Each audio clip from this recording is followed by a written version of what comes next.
No te presentes más. La revelación de mi nuera, sin saber que podía vender su casa. Las palabras me atravesaron como cristales rotos. 30 años de amor, sacrificio y devoción, reducidos a 6 frías palabras en la pantalla de un teléfono. Hoy, voy a contarles algo que nunca pensé que compartiría. Y si por un segundo esto les resulta familiar, solo les pido que den like a este video y se suscriban. Me ayudará a seguir abriendo mi corazón. Mi nombre es Margaret, y a los 73 años, creía saber lo que significaba la familia.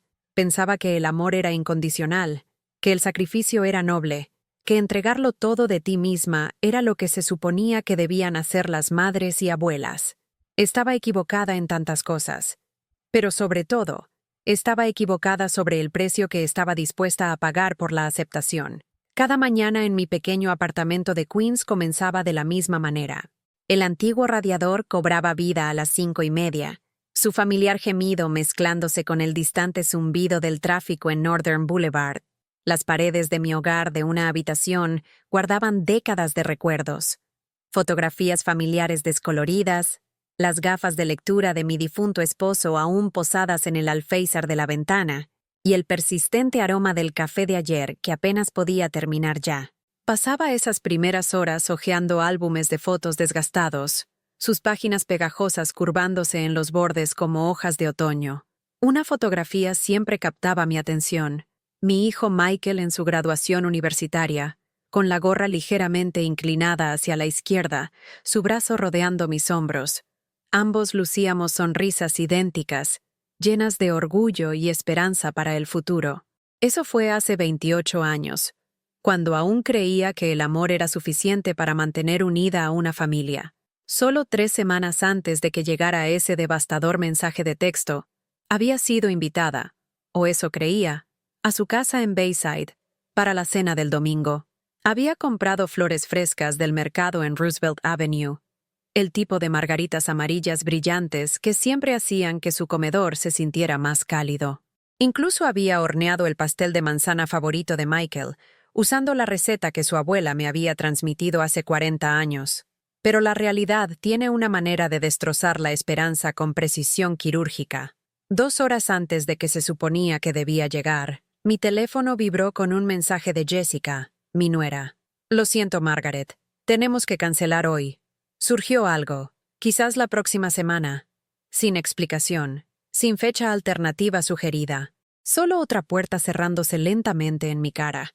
Recuerdo agarrar ese teléfono en mi cocina, mis dedos deformados por la artritis temblando alrededor de sus bordes. El silencio en ese momento era ensordecedor, ahogando incluso el constante zumbido de la vida en la ciudad de Nueva York fuera de mi ventana. Sabía, con el tipo de certeza que se asienta profundamente en tus huesos, que algo fundamental había cambiado. La familia que había nutrido durante 30 años se me estaba escapando, una cena cancelada a la vez. Esa noche me senté sola en mi pequeña mesa de la cocina, mirando el pastel de manzana que había hecho con tanta esperanza solo horas antes. La corteza dorada se había enfriado, intacta, un monumento al amor mal depositado. Tomé un pequeño bocado, saboreando no la dulzura, sino el sabor amargo del rechazo. El resto fue a la basura, otro pequeño funeral para expectativas que nunca serían cumplidas. Verán, he pasado la mayor parte de 3 décadas tejiendo la tela de nuestra familia con hilos invisibles de sacrificio, devoción y apoyo financiero. Cuando Michael perdió su trabajo en la agencia de publicidad en Chicago hace 12 años, no dudé. Entré en mi sucursal bancaria local un frío martes por la mañana y le transferí $15,000, casi la mitad de mis ahorros para la jubilación en ese momento. Era dinero que había planeado usar para unas pequeñas vacaciones, tal vez un crucero a algún lugar cálido donde pudiera leer libros junto al océano y no preocuparme por las necesidades de nadie más durante una semana. «Mamá, eres mi salvavidas», había dicho Michael cuando llamé para decirle que el dinero estaba en camino. Su voz transmitía tanto alivio que me sentí cálida a pesar de la nieve de febrero que caía fuera de mi ventana. Pensé que estaba comprando tranquilidad para mi hijo, seguridad para su familia. No me di cuenta de que estaba comprando silencio y resentimiento en su lugar. 2 años después, cuando la pequeña Emma necesitó cirugía por su apéndice, estuve allí otra vez.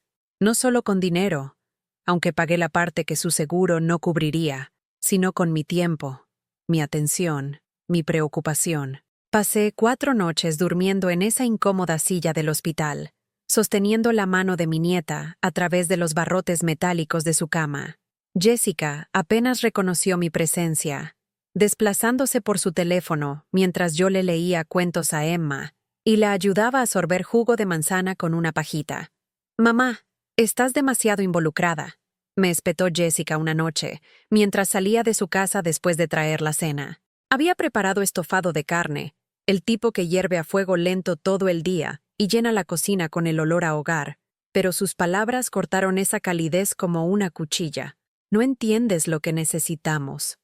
Me quedé allí en su porche, sosteniendo la cazuela vacía, sintiéndome más pequeña de lo que me había sentido en años. La puerta se cerró detrás de mí con una finalidad que resonó en mi pecho. Caminé hacia mi auto en la oscuridad creciente, mis pies pesados en su camino de concreto, preguntándome qué había hecho mal. ¿Se suponía que el amor debía sentirse tan invisible? ¿Se suponía que la generosidad debía ser recibida con irritación? El viaje a casa a través del tráfico de Queens me dio demasiado tiempo para pensar. Reproduje cada interacción, cada regalo, cada mano amiga que había ofrecido. ¿Había sido demasiado entusiasta? ¿Demasiado presente? La duda se deslizó en mi mente como agua a través de grietas en el concreto, congelándose y expandiéndose hasta que amenazó con romper todo lo que creía saber sobre ser madre.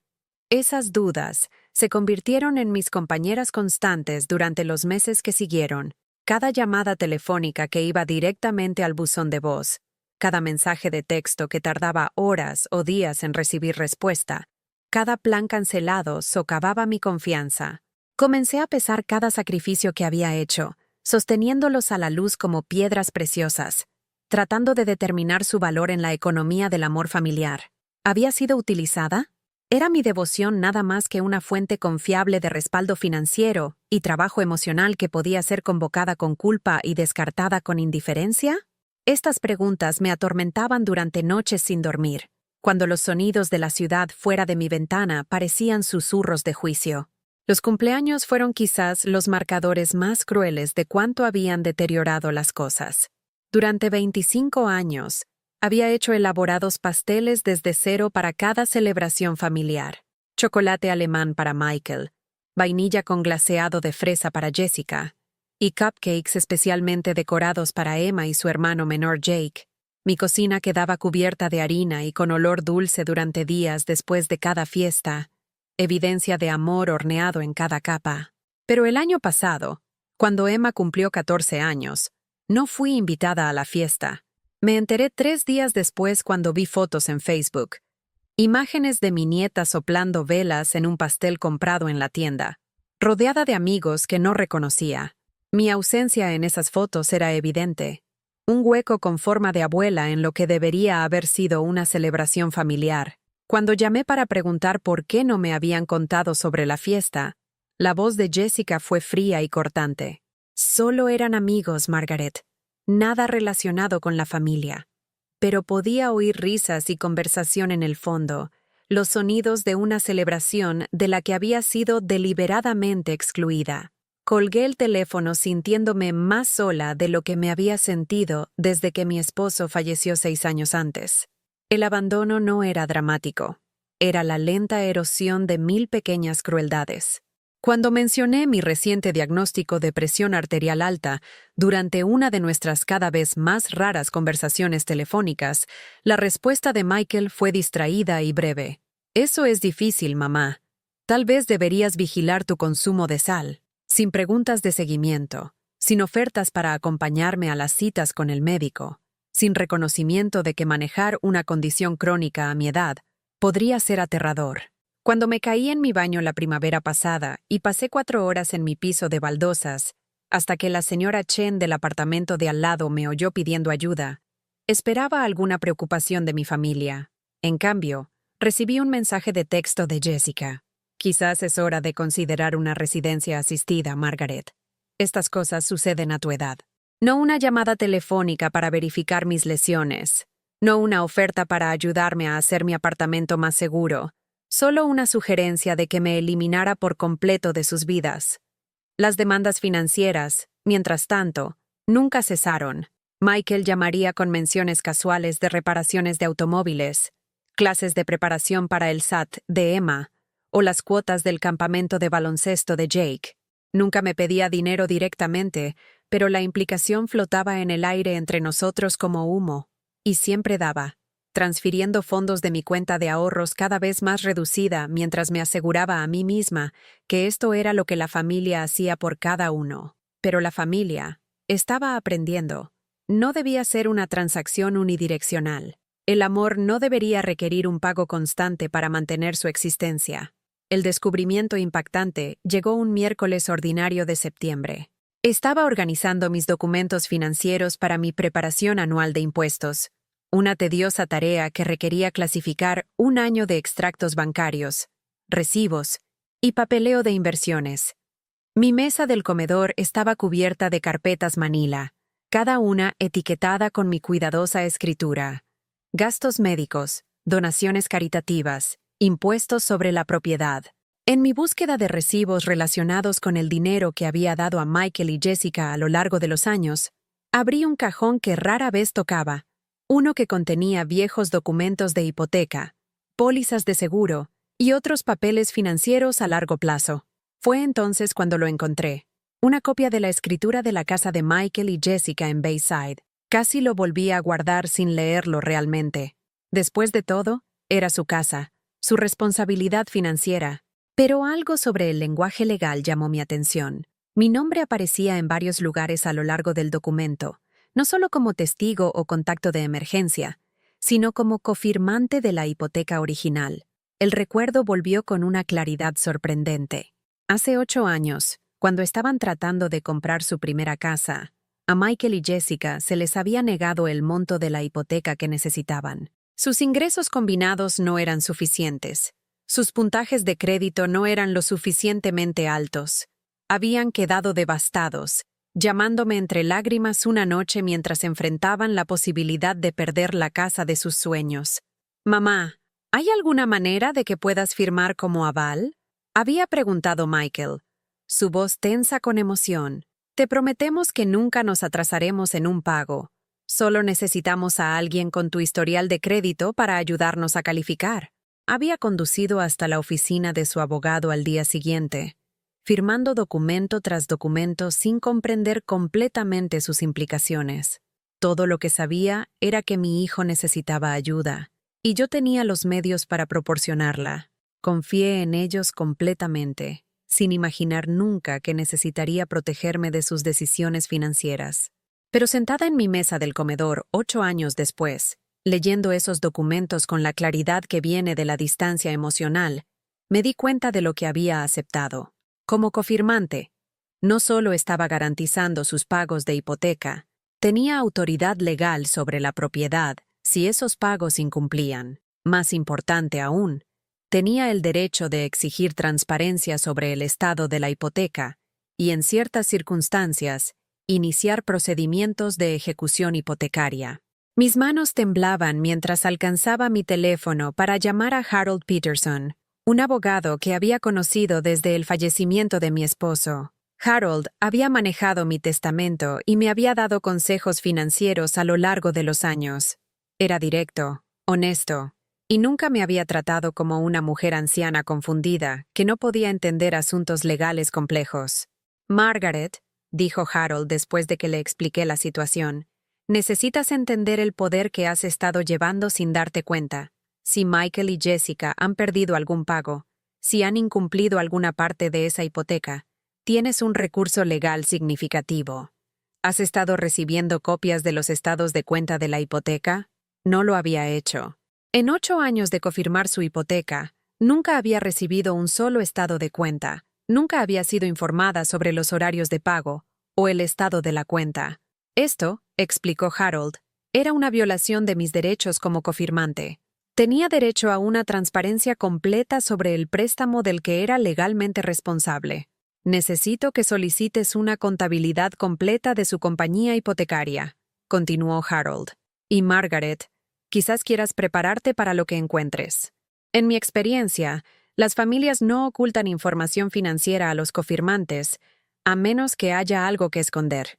Colgué el teléfono sintiendo como si el suelo bajo mis pies se hubiera movido. Durante años, me había sentido impotente en mi relación con Michael y Jessica, dependiente de su buena voluntad para cualquier lugar en sus vidas.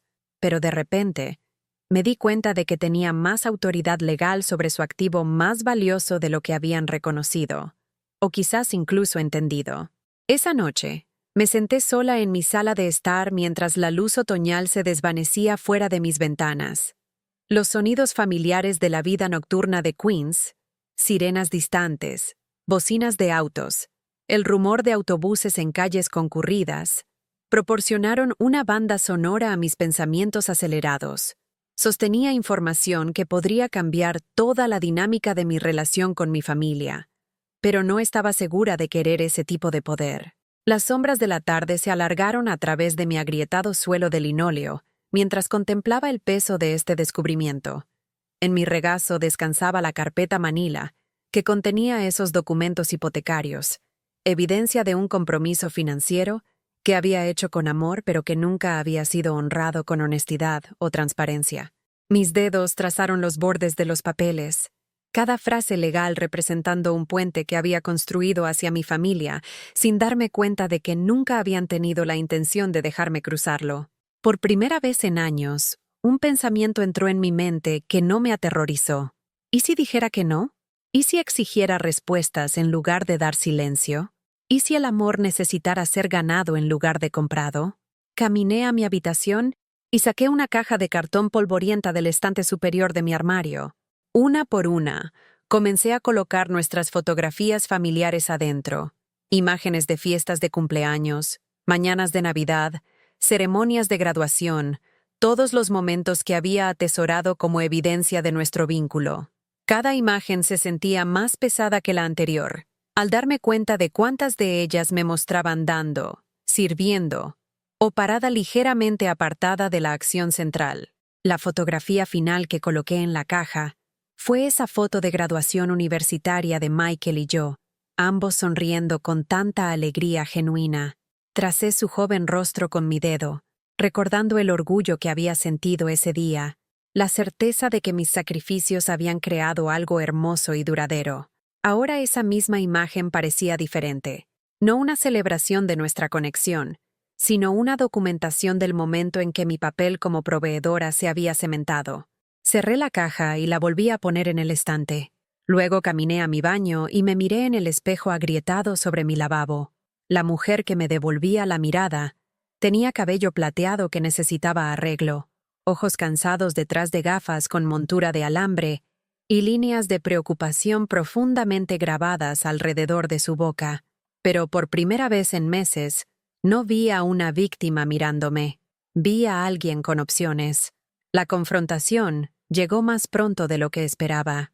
2 días después de mi conversación con Harold, Michael llamó con otra solicitud casual de asistencia financiera. El equipo de baloncesto de Jake había llegado a un torneo que requería gastos de viaje, y les faltaba dinero para hoteles y comidas. «Son solo unos $800, mamá», dijo, su voz llevando ese tono familiar de acuerdo asumido. «Sé que siempre quieres apoyar las actividades de los niños». En el pasado, habría estado de acuerdo de inmediato. Tal vez incluso habría ofrecido pagar más de lo que pedía. Me habría sentido orgullosa de contribuir a los logros de mi nieto, complacida de ser necesaria y útil.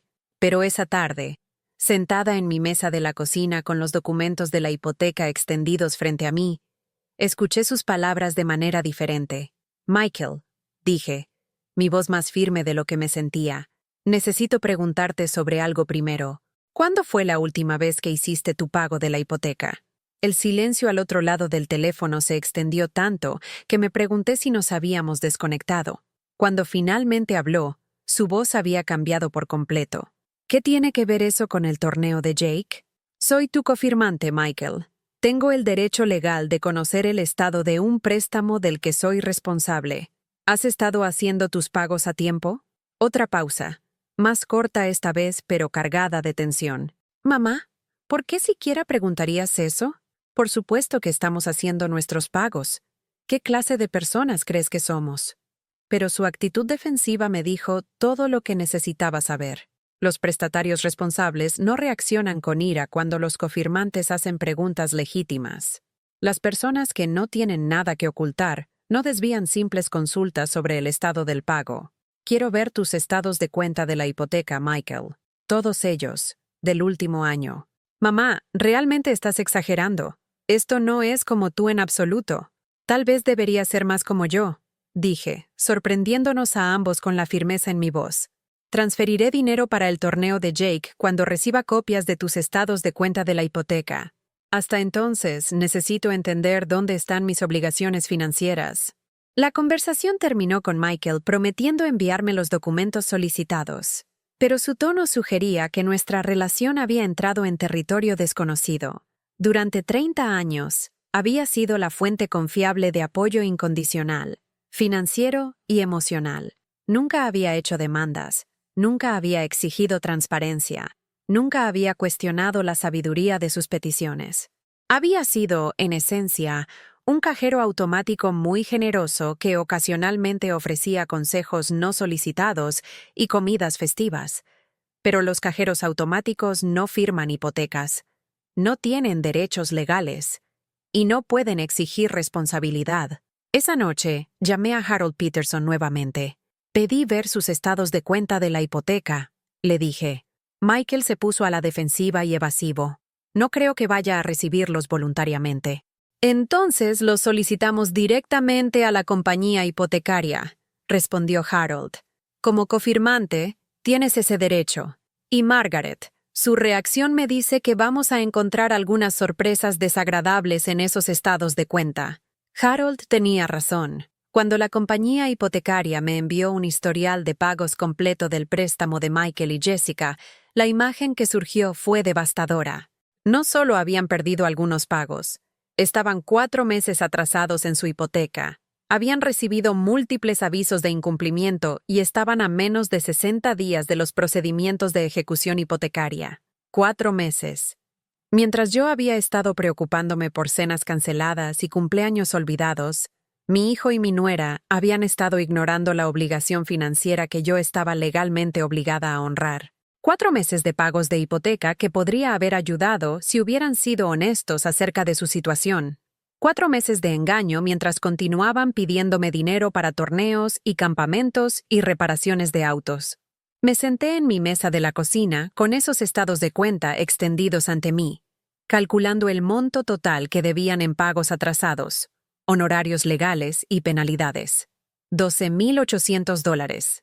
No una suma insuperable para una familia con 2 ingresos, pero devastadora para una jubilada con ingresos fijos si la compañía hipotecaria decidiera perseguir al cofirmante para el pago.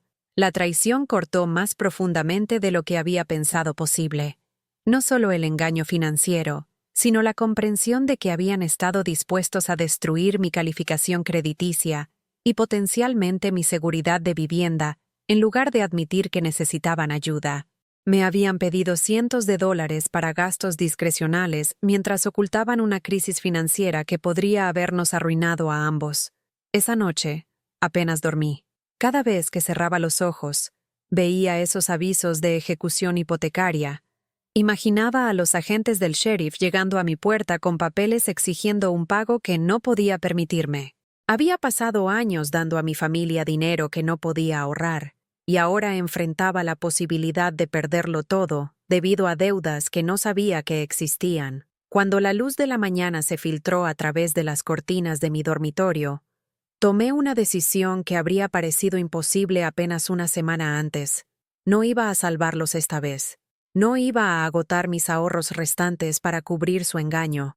Iba a protegerme a mí misma, incluso si eso significaba perder a mi familia permanentemente. Llamé a Harold Peterson a las 8 de la mañana. Necesito conocer mis opciones, le dije. Todas ellas. Lo que Harold explicó durante la siguiente hora cambió todo lo que creía saber sobre mi situación. Como cofirmante que había sido deliberadamente mantenida ignorante del estado del préstamo, tenía varios remedios legales disponibles. Podía exigir el pago inmediato del saldo pendiente de Michael y Jessica. Podía solicitar al tribunal que eliminara mi nombre de la hipoteca obligándolos a refinanciar sin mí. De manera más dramática, podía iniciar procedimientos de ejecución hipotecaria yo misma, vendiendo la casa para recuperar el monto adeudado y proteger mi propia calificación crediticia. La opción nuclear, la llamó Harold, sería ejercer tus derechos como cofirmante y tomar posesión de la propiedad hasta que se resuelva la deuda. Es legal, está dentro de tus derechos, y ciertamente llamaría su atención. Tenía un poder que nunca había comprendido, autoridad legal que había estado inactiva durante 8 años, mientras me permitía ser tratada como un caso de caridad apenas tolerado.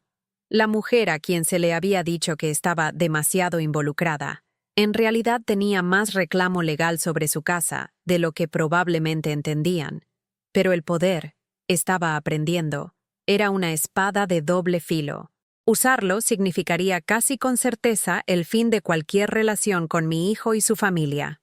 No usarlo podría significar la ruina financiera para mí, y ninguna garantía de que nuestra relación sobreviviría de todos modos. La decisión se cristalizó para mí esa tarde cuando recibí otro mensaje de texto de Jessica.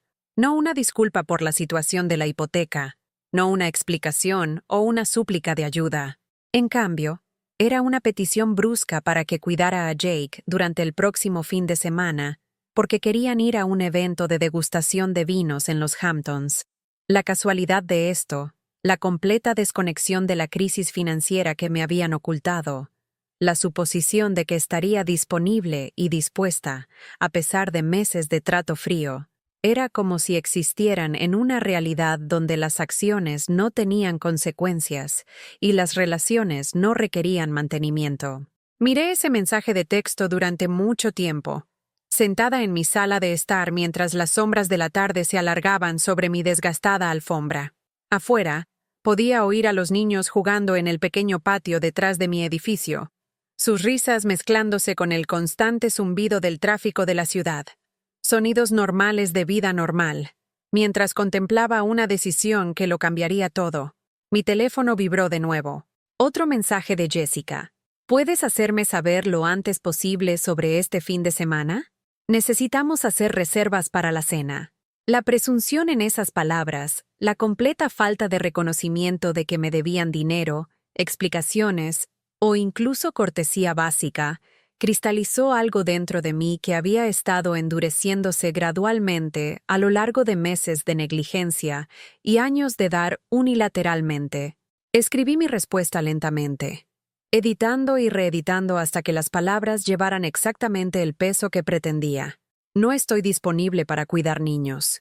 Necesitamos discutir su situación hipotecaria inmediatamente. Envié el mensaje antes de perder el valor. La respuesta llegó en minutos. No de Jessica, sino de Michael. Su voz cuando llamó estaba tensa de ira y algo que podría haber sido pánico. Mamá, ¿qué demonios está pasando? Jessica dijo que te estás negando a cuidar a Jake y haciendo preguntas sobre nuestra hipoteca. ¿Estás teniendo algún tipo de crisis?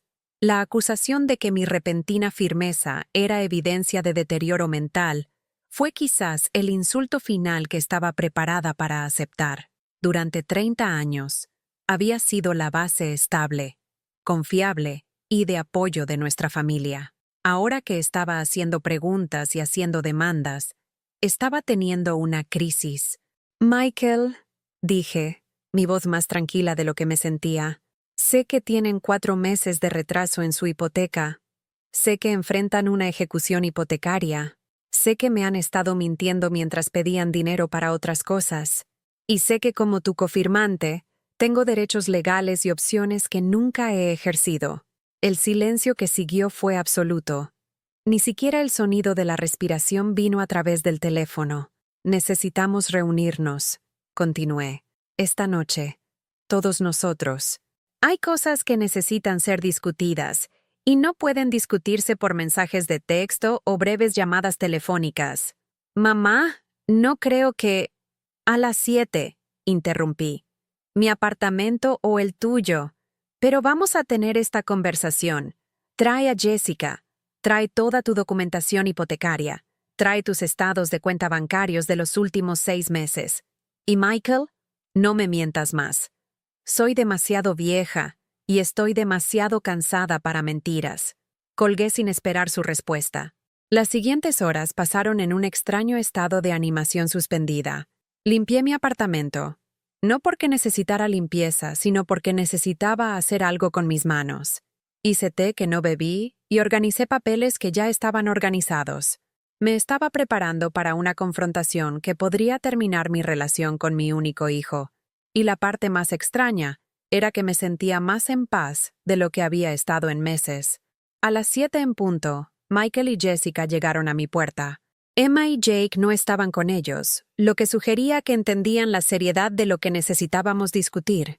Se sentaron en mi pequeño sofá, luciendo incómodos y a la defensiva, mientras yo tomé la silla frente a ellos con el análisis legal de Harold Peterson en una carpeta en mi regazo. Comencemos con la verdad, dije. Toda ella. ¿Cuánto tiempo llevan luchando financieramente? ¿Por qué no me contaron sobre la situación de la hipoteca? ¿Y por qué pensaron que era aceptable dejarme enfrentar una posible ruina financiera en lugar de ser honestos acerca de necesitar ayuda? Lo que surgió durante las siguientes 2 horas fue una historia de orgullo, mala planificación financiera y resentimiento gradual que había estado festejando durante años.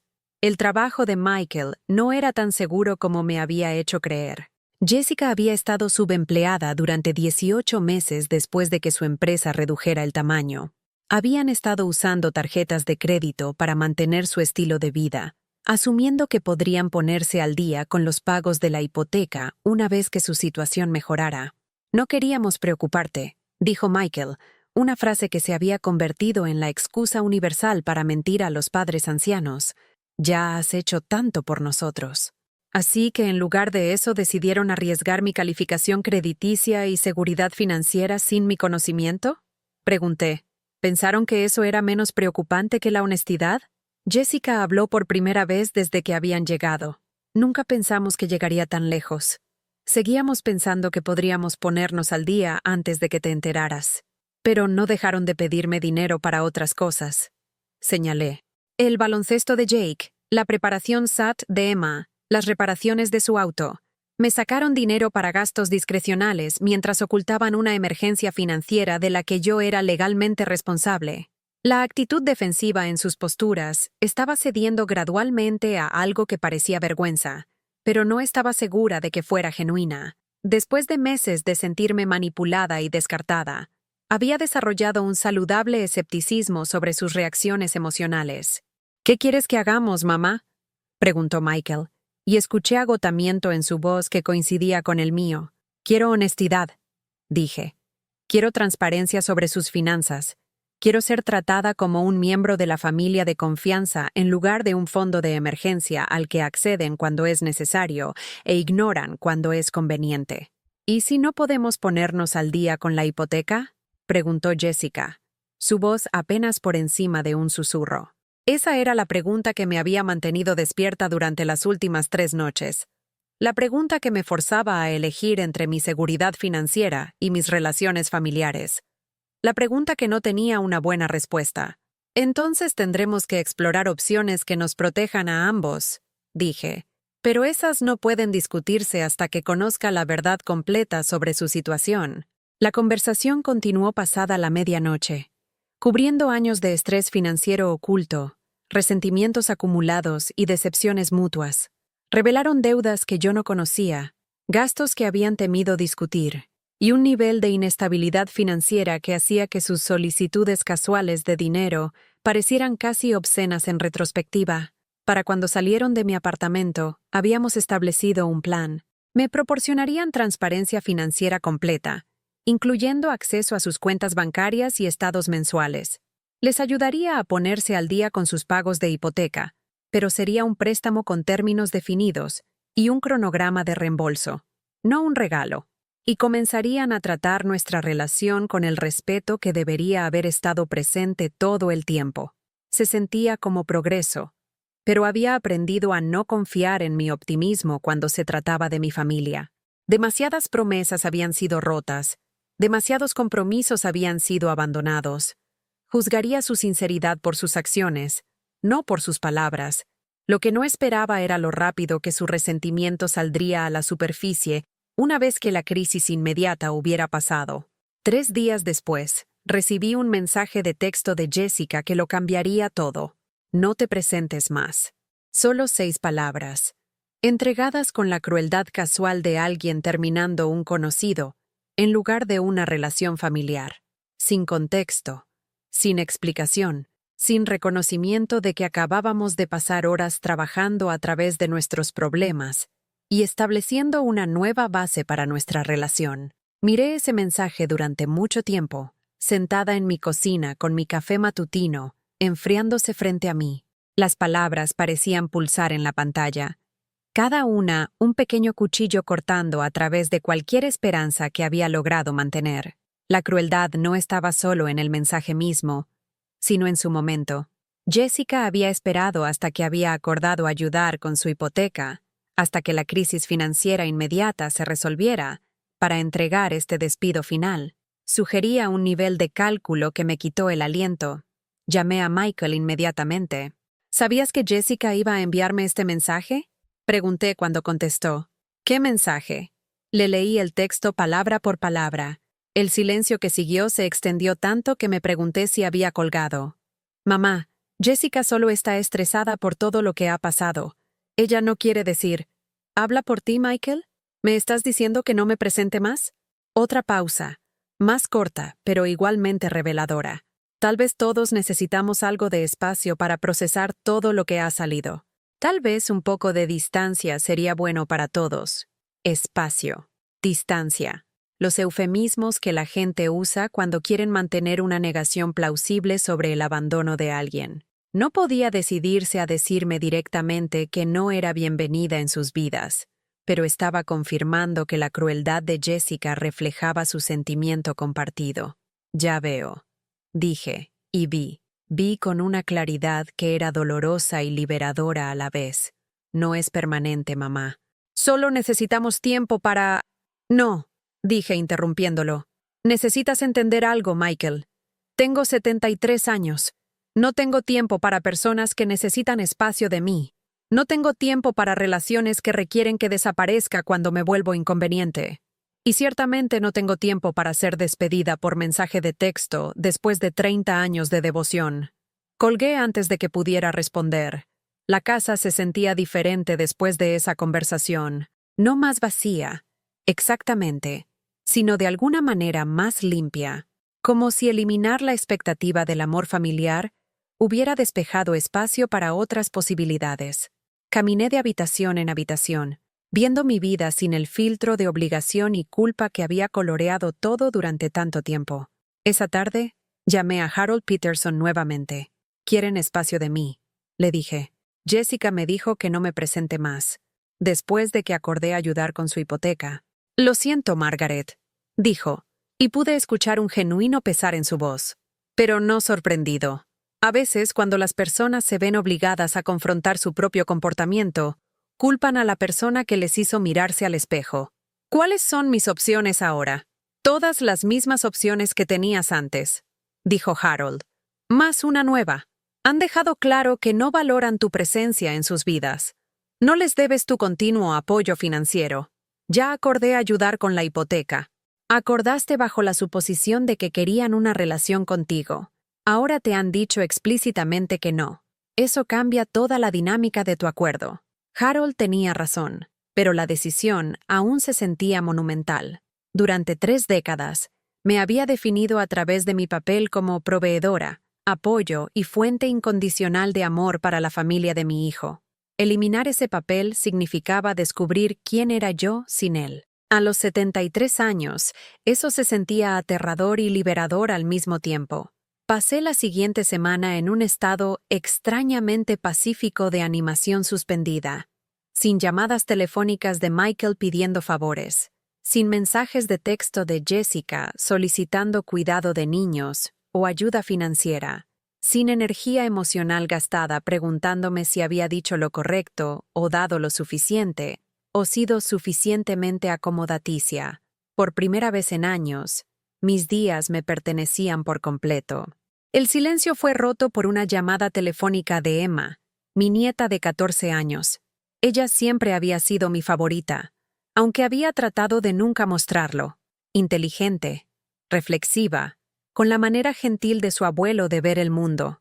Cuando su nombre apareció en la pantalla de mi teléfono, mi corazón se elevó con la esperanza de que alguien en la familia aún se preocupara por mantener nuestra conexión. Abuela Maggie, dijo, usando el apodo que me había dado cuando era una niña pequeña. Mamá dijo que tú y papá tuvieron una pelea y que ya no quieres vernos más. La distorsión de los eventos no debería haberme sorprendido, pero lo hizo. En la versión de Jessica, yo era quien se había retirado, quien había elegido la distancia sobre la familia. La víctima se había convertido en villana a través del simple expediente de la narración selectiva. Eso no es exactamente lo que sucedió, cariño, dije cuidadosamente. Tus padres me dijeron que necesitaban espacio de mí. Estoy respetando sus deseos. Pero yo no necesito espacio de ti, dijo Emma, y pude escuchar lágrimas en su voz. Te extraño.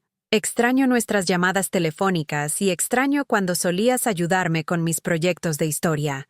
Mi corazón se rompió y se elevó simultáneamente. Alguien en mi familia aún valoraba mi presencia. Aún me veía como algo más que un cajero automático o un contacto de emergencia. Pero ese alguien era una niña atrapada en medio de un conflicto adulto que no entendía. Yo también te extraño, cariño, dije. Más de lo que sabes. ¿No puedes simplemente disculparte con mamá y papá para que podamos volver a la normalidad?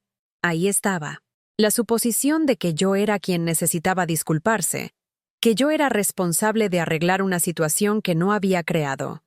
Incluso mi amada nieta había absorbido la narrativa familiar que me posicionaba como el problema en lugar de la persona que finalmente había dicho basta. Emma, ¿por qué me estaría disculpando? La pregunta pareció desconcertarla. No lo sé.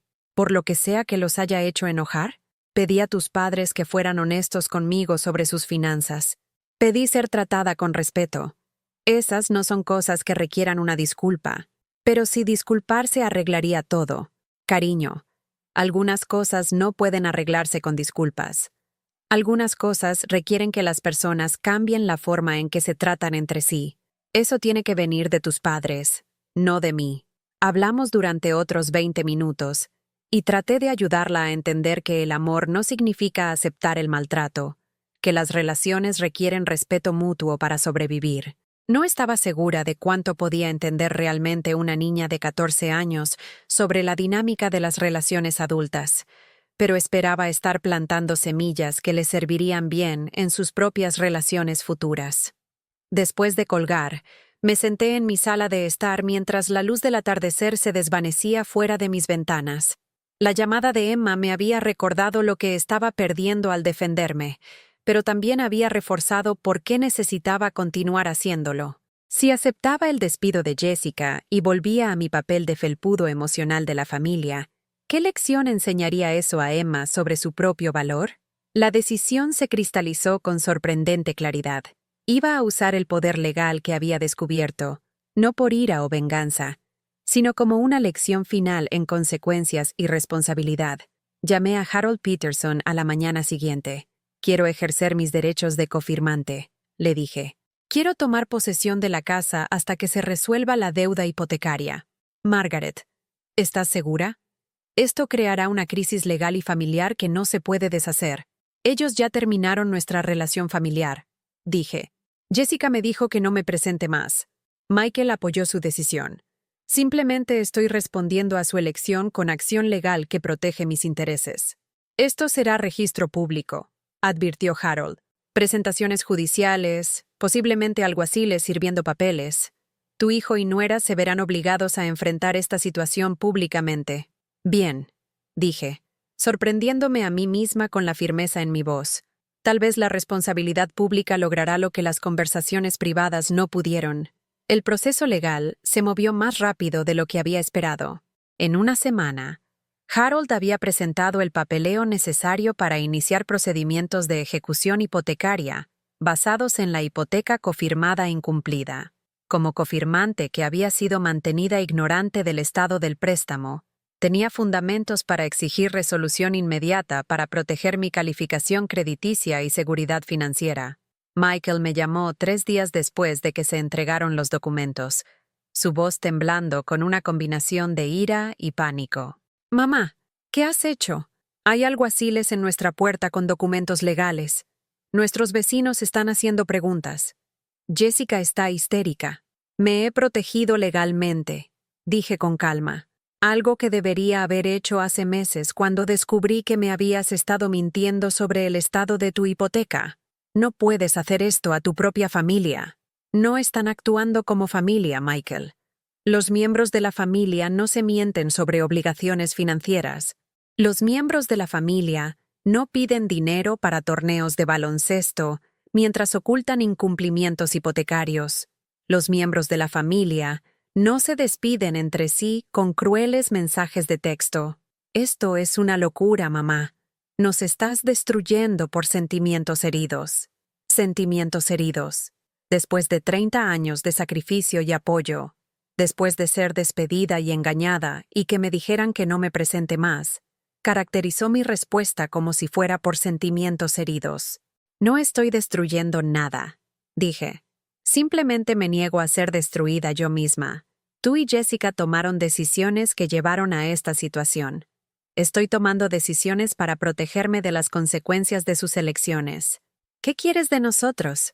Era la misma pregunta que había hecho en mi apartamento 2 semanas antes, pero ahora llevaba el peso de consecuencias legales en lugar de solo emocionales. «Quiero que la hipoteca esté al día», dije. «Quiero que mi nombre sea eliminado del préstamo a través de refinanciamiento. Y quiero ser tratada con el respeto que debería haber estado presente todo el tiempo. ¿Y si no podemos refinanciar? ¿Si no podemos calificar sin tu cofirma? Entonces tendrán que vender la casa y encontrar algo que puedan pagar sin arriesgar la seguridad financiera de alguien más». La conversación terminó con Michael prometiendo llamarme después de consultar con un abogado. No contuve la respiración esperando esa llamada de vuelta. En cambio, hice algo que no había hecho en meses. Hice planes para mí misma que no giraban en torno a las necesidades o horarios de mi familia. Llamé a mi vecina María Santos, una viuda del Bronx que se había mudado a nuestro edificio el año anterior. Habíamos intercambiado cortesías en el cuarto de lavandería y el área de buzones, pero había estado demasiado consumida por el drama familiar para desarrollar lo que podría haber sido una amistad. «Margaret», dijo María cuando contestó el teléfono. «Qué agradable escucharte. Justo estaba pensando que deberíamos tomar café alguna vez. ¿Estás libre esta tarde? Nos encontramos en un pequeño café en Northern Boulevard, un lugar por el que había pasado cientos de veces pero nunca había entrado». María era vibrante y divertida, con historias sobre sus hijos adultos que vivían en Florida y California, que la llamaban regularmente solo para charlar, que la habían invitado a pasar el Día de Acción de Gracias con ellos, aunque requiriera volar a través del país. «Pelean por quién me tiene para qué festividad», se rió, revolviendo azúcar en su café con leche. «Mi hija en Miami dice que necesito mudarme allí por el clima. Mi hijo en Los Ángeles dice que necesito estar cerca del océano. Es un buen problema para tener». Escuché sus historias con una mezcla de envidia y reconocimiento. Así es como se suponía que debían ser las relaciones familiares. Afecto mutuo, responsabilidad compartida, cuidado genuino que fluía en ambas direcciones. «¿Qué hay de tu familia?», preguntó María. «Has mencionado un hijo y nietos». Me encontré contándole toda la historia, desde la hipoteca cofirmada hasta el mensaje despectivo de Jessica y los procedimientos legales que había iniciado. María escuchó sin juzgar, ocasionalmente asintiendo o haciendo pequeños sonidos de comprensión. «Hiciste lo correcto, Margaret», dijo cuando terminé. «El amor familiar no debería costarte tu dignidad». Era la primera vez en meses que alguien había validado mis decisiones sin tratar de convencerme de perdonar, olvidar o encontrar una manera de acomodar las necesidades de todos los demás. Sentada en ese pequeño café, rodeada por los sonidos de personas normales viviendo vidas normales, sentí algo que no había experimentado en años. Me sentí valorada por quién era en lugar de por lo que podía proporcionar. Esa noche, Tomé otra decisión que habría sido imposible solo unas semanas antes. Me inscribí en una clase de cerámica en el centro comunitario de Queens. No porque tuviera un interés particular en la cerámica, sino porque era algo que estaba haciendo para mí misma, algo que no tenía nada que ver con las necesidades o expectativas de nadie más. La primera clase fue el jueves siguiente por la noche. Llegué temprano, nerviosa por estar en una habitación llena de extraños, insegura sobre mi capacidad para aprender algo nuevo a mi edad. Pero la instructora, una paciente mujer llamada Sara que probablemente tenía la edad de mi nuera, hizo que todos se sintieran bienvenidos. No hay manera incorrecta de trabajar con arcilla, dijo mientras demostraba técnicas básicas. Es indulgente. Si no te gusta lo que estás haciendo, puedes comenzar de nuevo. La arcilla no te juzga. Encontré ese trabajo increíblemente calmante. La sensación de arcilla fría entre mis dedos, la concentración requerida para centrarla en la rueda, la absorción completa en el momento presente. Durante 2 horas, no pensé en procedimientos legales o drama familiar u obligaciones financieras. Solo pensé en la arcilla y lo que podría crear con ella. Mi primer intento quedó torcido y colapsó antes de que pudiera terminarlo. Mi segundo fue mejor, pero aún imperfecto. Al final de la clase, había producido algo que vagamente se parecía a un pequeño tazón, áspero y desigual, pero innegablemente mío. Eso es hermoso, dijo la mujer trabajando en la rueda junto a mí.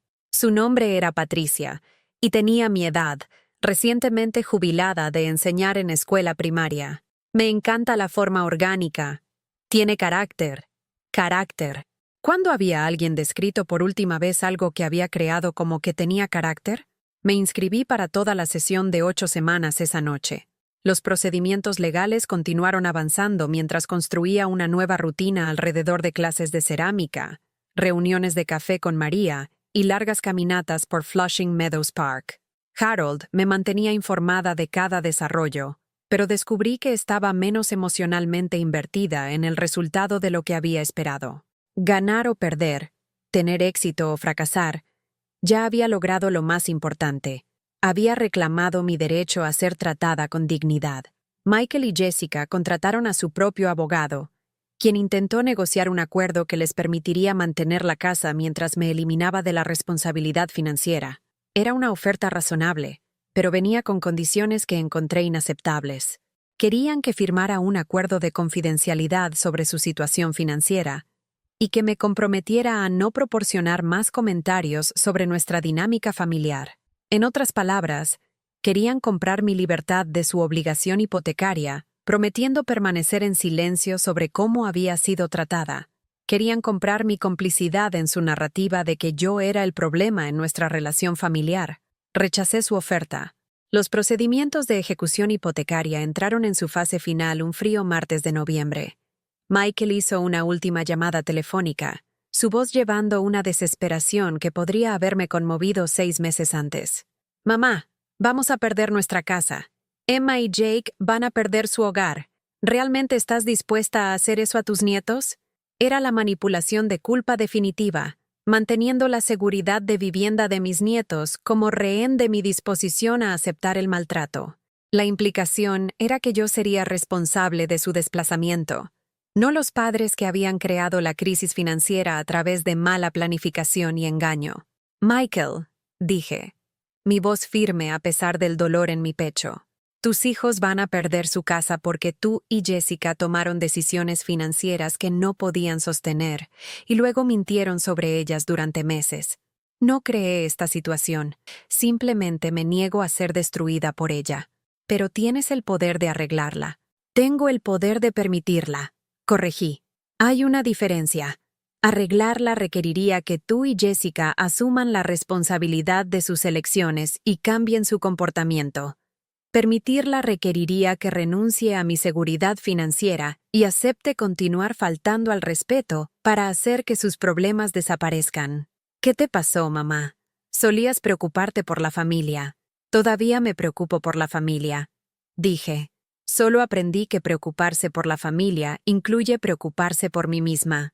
La casa se vendió en subasta de ejecución hipotecaria 3 semanas después. El precio de venta fue suficiente para cubrir el saldo hipotecario pendiente, honorarios legales y costos, con una pequeña cantidad sobrante que fue devuelta a Michael y Jessica. No se quedaron sin hogar. Simplemente se vieron obligados a encontrar vivienda que pudieran pagar sin depender de la garantía financiera de otra persona. Debería haberme sentido culpable por su desplazamiento, pero no lo hice. Lo que sentí fue un profundo sentido de alivio de que ya no estaba legal ni financieramente atada a sus malas decisiones. Mi calificación crediticia estaba protegida, mis ahorros estaban seguros, y mi energía emocional ya no estaba siendo drenada por sus constantes crisis y demandas. La dinámica familiar cambió de maneras que no había anticipado. Emma me llamaba regularmente, nuestras conversaciones ya no filtradas a través del resentimiento de sus padres, o mi propia ansiedad sobre decir lo incorrecto. Había sido aceptada en un programa de honores en su escuela secundaria y estaba emocionada por las solicitudes universitarias. Hablábamos sobre sus clases, sus amigos, sus planes para el futuro. «Estoy orgullosa de ti por defenderte, abuela Maggie», dijo durante una de nuestras conversaciones. «No lo entendía al principio, pero ahora creo que sí. Me enseñaste que está bien decir no cuando las personas te tratan mal». Jake, ahora con 16 años y más interesado en su vida social que en el drama familiar, mantuvo una relación cordial pero distante conmigo. Nos enviábamos mensajes de texto ocasionalmente, y siempre me agradecía educadamente por los regalos de cumpleaños y Navidad, pero claramente había absorbido la narrativa de sus padres sobre mi papel en su crisis de vivienda. Michael y Jessica se mudaron a una casa más pequeña en un vecindario menos costoso. Michael encontró un trabajo mejor pagado que requería un desplazamiento más largo, pero proporcionaba más estabilidad financiera. Jessica volvió a trabajar a tiempo completo. Aprendieron a vivir dentro de sus posibilidades porque ya no tenían acceso a mis recursos como red de seguridad. Nuestra relación permaneció cordial pero distante. Intercambiábamos saludos de festividades y actualizaciones superficiales sobre salud y actividades, pero la conexión emocional profunda que alguna vez había definido a nuestra familia se había ido. Me habían enseñado que su amor venía con condiciones y podía ser revocado a su conveniencia. Les había enseñado que mi apoyo venía con expectativas y podía ser retirado cuando esas expectativas no se cumplían. 6 meses después de la ejecución hipotecaria, recibí una llamada telefónica inesperada de Jessica. Su voz era diferente, más suave, menos defensiva de lo que había escuchado en años. «Margaret, te debo una disculpa», dijo. «Varias disculpas, en realidad. Esperé sin confiar en este repentino cambio de tono. He estado pensando mucho en todo lo que sucedió y me doy cuenta de que te tratamos terriblemente. Merecías mucho mejor de nosotros». «¿Qué provocó esta comprensión?», pregunté, genuinamente curiosa. «Terapia, en parte, pero principalmente solo tiempo y perspectiva. Cuando miro hacia atrás en cómo actuamos, me avergüenzo. No fuiste nada más que generosa y amorosa, y respondimos con críticas y demandas y crueldad casual. Era el reconocimiento que había querido durante tanto tiempo, pero recibirlo ahora se sentía extraño. No estaba segura de confiar en ello, y no estaba segura de que importara ya». «Aprecio que digas eso, Jessica. ¿Hay alguna posibilidad de que podamos intentarlo de nuevo? ¿Comenzar de nuevo con una mejor base?» Consideré su pregunta cuidadosamente. ¿Podrían las personas realmente cambiar? ¿Podrían reconstruirse las relaciones después de que se hubiera roto una confianza tan fundamental? ¿Podría arriesgarme a abrirme a ese tipo de dolor nuevamente? No lo sé, dije honestamente. La confianza lleva tiempo reconstruirse. El respeto debe ganarse, no solicitarse. Entiendo. Solo quería que supieras que reconozco cuán equivocados estábamos. ¿Qué hay de Michael? ¿Comparte tu perspectiva? Una pausa. Está llegando ahí. Toda esta experiencia ha sido humillante para ambos. Humillante. Quizás ese había sido el punto todo el tiempo. Algunas personas necesitaban perderlo todo para entender el valor de lo que habían dado por sentado. Hablamos por otros 20 minutos, cubriendo temas más seguros como el progreso académico de Emma y la temporada de baloncesto de Jake. La conversación fue agradable, pero cuidadosa, como ex amantes reuniéndose años después de un divorcio amargo. La historia no podía borrarse, pero tal vez podría aceptarse y superarse. Después de colgar, me senté en mi sala de estar considerando la disculpa de Jessica y la solicitud de reconciliación. Hace un año, habría saltado ante la oportunidad de reconstruir nuestra relación. Habría estado dispuesta a pasar por alto el pasado a cambio de la promesa de una futura conexión familiar. Ahora, no estaba segura de querer arriesgar la paz que había encontrado en mi independencia. Mis días habían desarrollado un ritmo que no dependía del horario o las necesidades de nadie más. Clases de cerámica los jueves por la noche, café con María los sábados por la mañana, club de lectura en la biblioteca los martes por la tarde. Me había reconectado con viejos amigos de mi coro de iglesia y descubierto nuevos en mi edificio y vecindario. La señora Chen, mi vecina de 80 años que me había ayudado después de mi caída en el baño, se convirtió en una compañera regular para viajes de compras y citas médicas. Nos cuidábamos mutuamente de la manera práctica de las personas que entendían que la familia no siempre estaba definida por relaciones de sangre. También había comenzado a ser voluntaria en un programa de alfabetización local, ayudando a inmigrantes ancianos a mejorar sus habilidades en inglés. El trabajo era gratificante de maneras que mis relaciones familiares nunca habían sido. Era valorada por mi conocimiento y paciencia, apreciada por mis contribuciones y tratada con el respeto que debería ser fundamental para todas las interacciones humanas. Mi situación financiera se había estabilizado e incluso mejorado ligeramente. Sin el drenaje constante de las emergencias y solicitudes de Michael, mi cuenta de ahorros estaba creciendo por primera vez en años. Había podido permitirme pequeños lujos que habían sido imposibles cuando cada dólar extra estaba reservado para crisis familiares. Un masaje mensual para mi artritis, comestibles orgánicos, entradas ocasionales para el teatro. Estaba aprendiendo lo que se sentía vivir para mí misma en lugar de a través de las necesidades y expectativas de otras personas. El apartamento que alguna vez se había sentido estrecho y deteriorado, ahora se sentía acogedor y pacífico. Había pintado las paredes de un suave verde salvia y comprado cortinas amarillas alegres para las ventanas. María me había ayudado a reorganizar los muebles para crear mejores espacios de conversación y rincones de lectura. Las fotografías de reuniones familiares habían sido reemplazadas con obras de arte de artistas locales e imágenes de mis clases de cerámica y salidas por el vecindario. Parecía el hogar de alguien que se valoraba a sí misma en lugar de alguien que estaba esperando ser valorada por otros. La primavera llegó temprano ese año, trayendo consigo una inquietud que me sorprendió. Me encontré mirando folletos de viaje y paquetes turísticos para ciudadanos mayores, imaginando lugares que siempre había querido visitar, pero nunca había priorizado. Mis finanzas eran lo suficientemente estables para apoyar unas vacaciones modestas, y por primera vez en décadas no tenía obligaciones que me impedirían dejar Nueva York por unas semanas. Reservé un viaje en tren al suroeste, un viaje de 10 días que me llevaría a través de paisajes que solo había visto en fotografías. La idea de ser completamente inalcanzable, de tener aventuras que me pertenecían solo a mí, se sentía aterradora y estimulante a la vez. La noche antes de mi partida, Emma llamó para desearme un viaje seguro.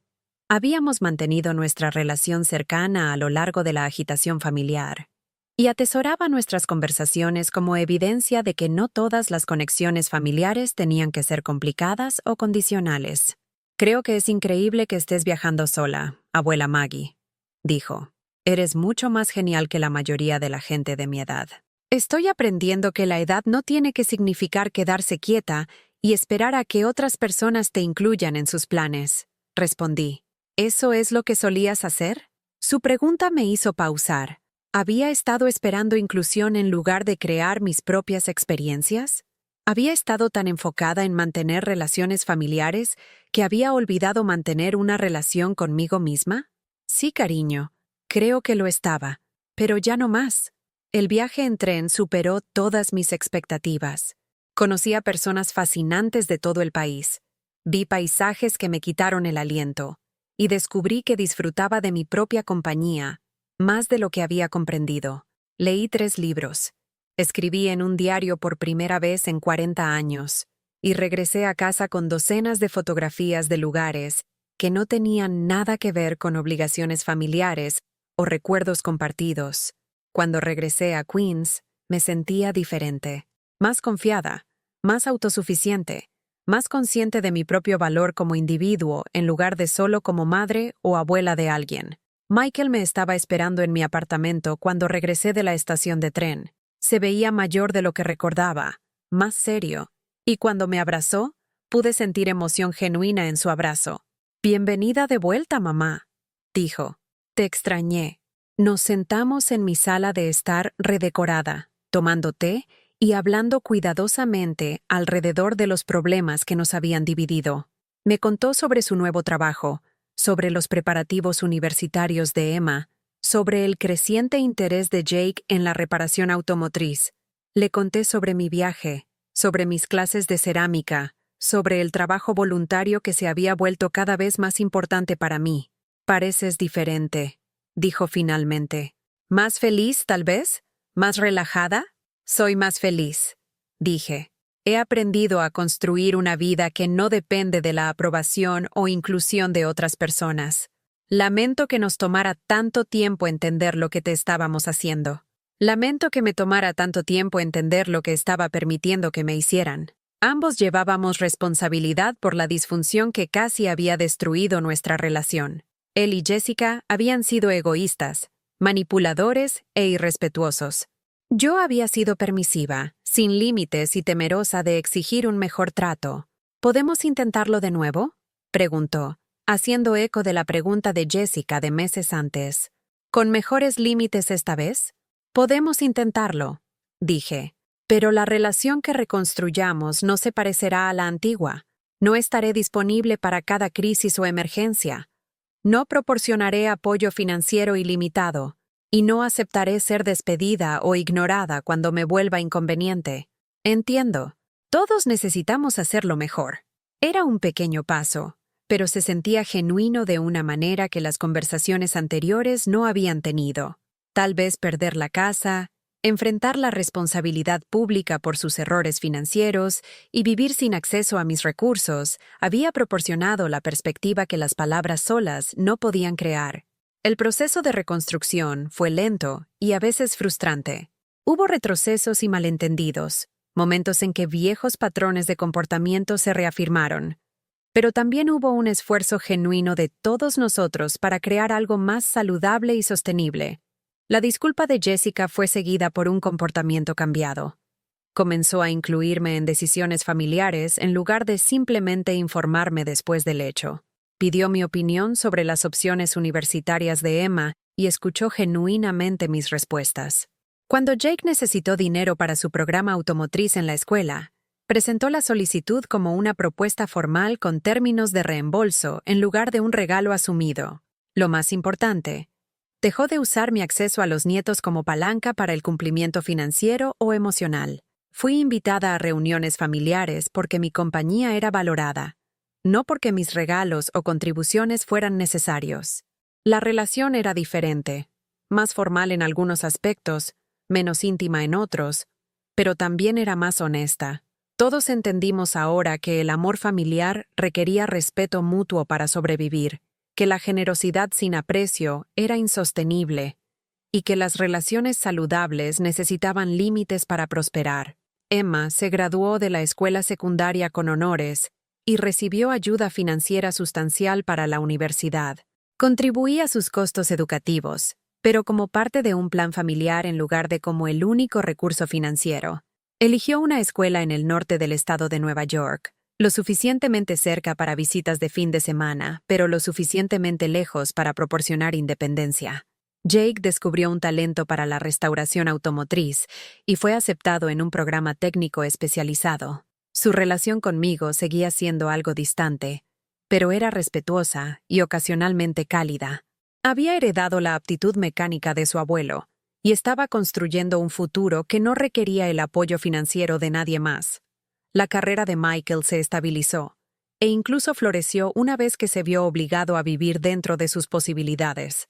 Sin la red de seguridad de mi financiación de emergencia, se volvió más cuidadoso con la planificación financiera y más estratégico sobre oportunidades profesionales. El hombre que una vez había descartado mis preocupaciones sobre dinero ahora buscaba mi consejo sobre inversiones y planificación para la jubilación. Jessica volvió a la escuela a tiempo parcial, persiguiendo un título en trabajo social que reflejaba una creciente conciencia de cómo sus propias experiencias infantiles habían dado forma a sus relaciones adultas. Comenzó a entender que su necesidad de controlar la dinámica familiar surgía del miedo en lugar de la fuerza, y trabajó para desarrollar patrones de comunicación más saludables. 2 años después de la ejecución hipotecaria, compraron una casa más pequeña que podían pagar sin cofirmantes o garantías familiares. Era un lugar modesto, pero era verdaderamente suyo de una manera que su hogar anterior nunca lo había sido. Fui invitada a la fiesta de estreno de la casa, y fui, llevando un tazón de cerámica que había hecho en una de mis clases. La noche fue agradable pero no abrumadora, inclusiva pero no exigente. Me quedé por 2 horas, disfruté la conversación y regresé a mi propio espacio sin sentirme culpable por no quedarme más tiempo. Fue quizás la primera reunión familiar en 30 años donde me sentí como una invitada bienvenida en lugar de una proveedora de servicios esperada. A medida que me asentaba en mis 70, me di cuenta de que la crisis que casi había destruido nuestras relaciones familiares en realidad las había salvado al obligarnos a todos a confrontar patrones de comportamiento insostenibles. Había aprendido a valorarme independientemente de mi utilidad para otros. Michael y Jessica habían aprendido que el amor sin respeto es insignificante y que la dependencia financiera corrompe las relaciones en ambas direcciones. Mi vida adquirió dimensiones que no tenían nada que ver con obligaciones familiares. Viajé más, persiguiendo intereses que había pospuesto durante décadas en favor de las prioridades de otras personas. Tomé una clase de pintura de acuarela y descubrí un talento que nunca supe que poseía. Me uní a un grupo de caminatas para personas mayores y encontré alegría en desafíos físicos que demostraron que todavía era capaz de crecer y lograr. María y yo nos convertimos en amigas cercanas, compartiendo comidas, asistiendo a eventos culturales y proporcionándonos el tipo de apoyo mutuo que las relaciones saludables requieren. Ella estaba enfrentando sus propios desafíos familiares con hijos adultos que se habían mudado al otro lado del país, y nuestra amistad nos proporcionó a ambas conexión local y comprensión.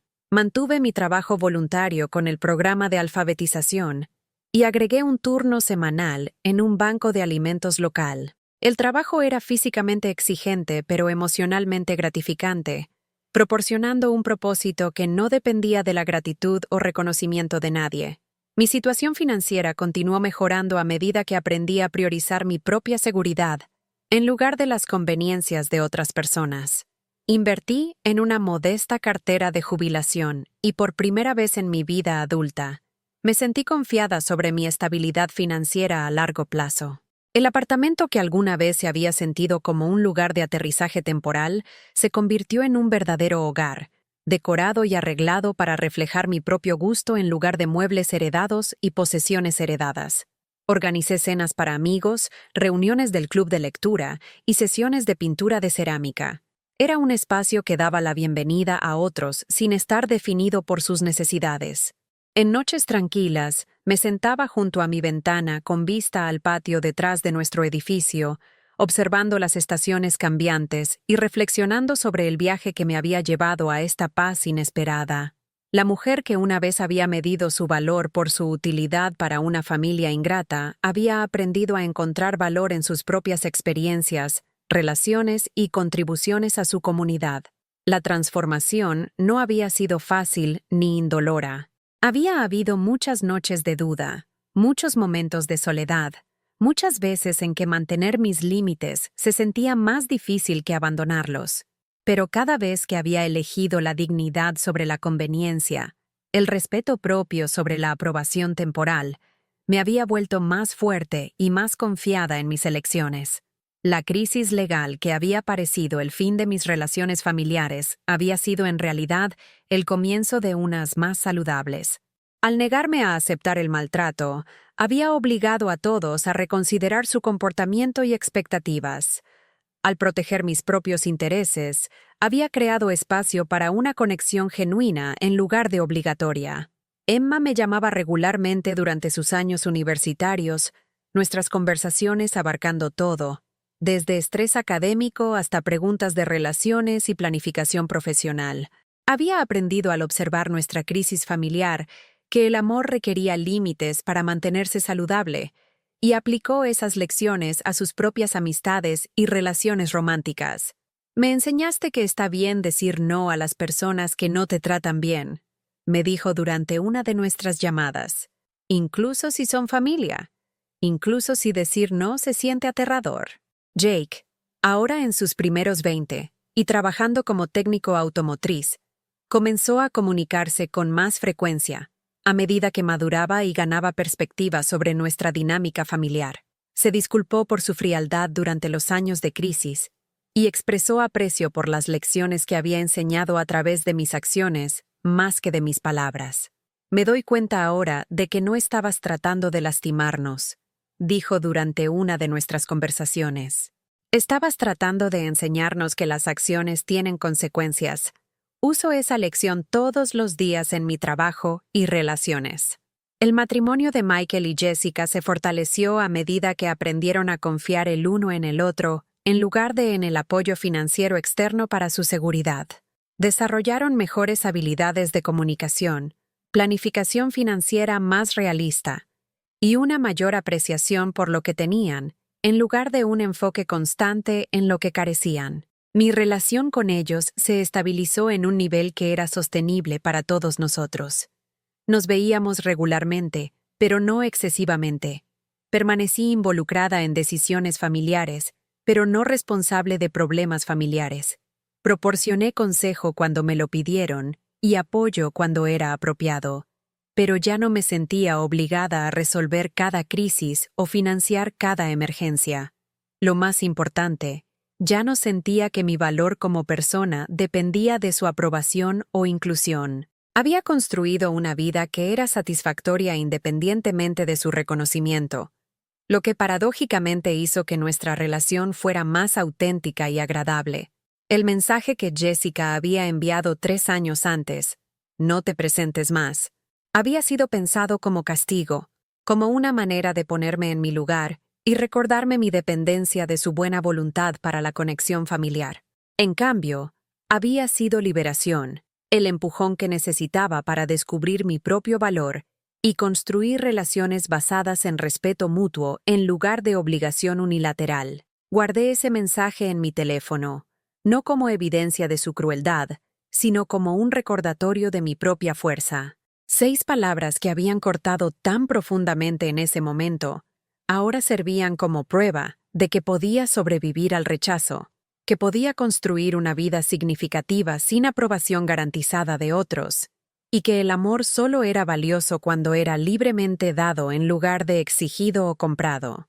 En mi cumpleaños 76, mi familia me organizó una fiesta sorpresa en la casa de Michael y Jessica. Fue una pequeña reunión, familia inmediata más algunos de sus amigos cercanos, pero fue planeada con afecto genuino y atención a mis preferencias. Las decoraciones estaban en mis colores favoritos. La comida incluía platos que realmente disfrutaba en lugar de solo lo que era conveniente preparar. Y la lista de invitados reflejaba la comprensión de qué personas realmente quería celebrar con. Emma había conducido desde la universidad, Jake había solicitado tiempo libre del trabajo, y María había sido incluida como la amiga cercana que se había convertido. Fue una celebración que honraba quién era yo en lugar de lo que había proporcionado. Y se sintió maravilloso de una manera que las reuniones familiares anteriores raramente habían logrado. Gracias por enseñarnos cómo amarte mejor, dijo Jessica cuando me acompañó a mi auto al final de la noche. Sé que tomó una crisis para que aprendiéramos, pero estoy agradecida de que lo hayamos descubierto antes de que fuera demasiado tarde. Mientras conducía a casa a través de las calles familiares de Queens, reflexioné sobre el viaje que me había llevado de la soledad desesperada al contentamiento genuino. La mujer que una vez había estado dispuesta a aceptar cualquier trato a cambio de inclusión familiar, había aprendido a exigir respeto y a alejarse cuando no se proporcionaba. La mujer que había medido su valor a través de las necesidades de otras personas había descubierto su propio valor independientemente de su reconocimiento. Todavía soy madre y abuela, pero esos roles ya no me definen por completo. También soy amiga, voluntaria, artista, viajera. Una mujer que ha aprendido que nunca es demasiado tarde para reclamar tu dignidad y reconstruir tu vida en términos que honren tu valor. El mensaje que una vez se sintió como un final, no te presentes más, había sido en realidad un comienzo. El comienzo de una vida vivida en mis propios términos, con relaciones basadas en respeto mutuo en lugar de sacrificio unilateral, con límites que protegían en lugar de restringir, con amor que era ganado en lugar de extraído. A los 76, tenía más energía, más amigos, más intereses y más esperanza de la que había experimentado en décadas. Había aprendido que envejecer no requería aceptar maltrato, que la familia no era una licencia para faltar al respeto, y que era posible amar a las personas mientras mantenías estándares sobre cómo se les permitía tratarte.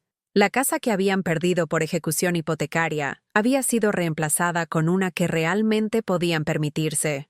Los patrones de relación que casi nos habían destruido habían sido reemplazados con dinámicas más saludables. La mujer que había sido despedida con un mensaje de texto cruel había sido reemplazada con alguien que nunca más aceptaría tal trato de nadie. Todavía vivo en el mismo pequeño apartamento de Queens, pero se siente como un palacio porque fue elegido en lugar de conformarse con él, decorado con mi propio gusto, en lugar de desechos de otras personas, lleno de amigos que valoran mi compañía en lugar de miembros de la familia que toleran mi presencia. Cada mañana, me despierto esperando con ansias el día que se avecina en lugar de temer las demandas que podría traer. Cada noche, me voy a dormir agradecida por experiencias que han sido creadas por mis propias elecciones en lugar de las expectativas de otras personas. El radiador aún cobra vida cada mañana, el tráfico aún zumba fuera de mis ventanas, y la ciudad aún proporciona su constante banda sonora de vida urbana. Pero ahora esos sonidos se sienten como la música de posibilidad en lugar del ruido de obligación. He aprendido que el respeto no es negociable, que el amor sin límites es insostenible, y que nunca es demasiado tarde para enseñar a las personas cómo tratarte adecuadamente. Lo más importante, he aprendido que mi valor como ser humano no depende del reconocimiento o aprobación de nadie más. Si alguna vez te has sentido infravalorado por tu familia, si alguna vez has sido dado por sentado o descartado por personas a las que amabas incondicionalmente, si alguna vez te has preguntado si mantener tu dignidad valía el riesgo de perder relaciones construidas sobre la falta de respeto, quiero que sepas que no estás solo. Tu valor no está determinado por tu utilidad para otros. Tu amor no es más valioso cuando viene sin expectativas de decencia básica a cambio. ¿Alguna vez has vivido algo similar? ¿O conoces a alguien que lo haya hecho? ¿Alguna vez has tenido que elegir entre mantener relaciones y mantener tu respeto propio? Comparte tu historia en los comentarios a continuación. Tu experiencia podría ser exactamente lo que alguien más necesita escuchar para encontrar su propio coraje para exigir un mejor trato. Y si mi historia ha tocado tu corazón, si te ha recordado tu propio valor o te ha dado esperanza de que nunca es demasiado tarde para reclamar tu dignidad, por favor, da like a este video y suscríbete a este canal. Juntos, podemos seguir abriendo nuestros corazones a la sanación y apoyándonos mutuamente en el viaje hacia relaciones más saludables y respetuosas.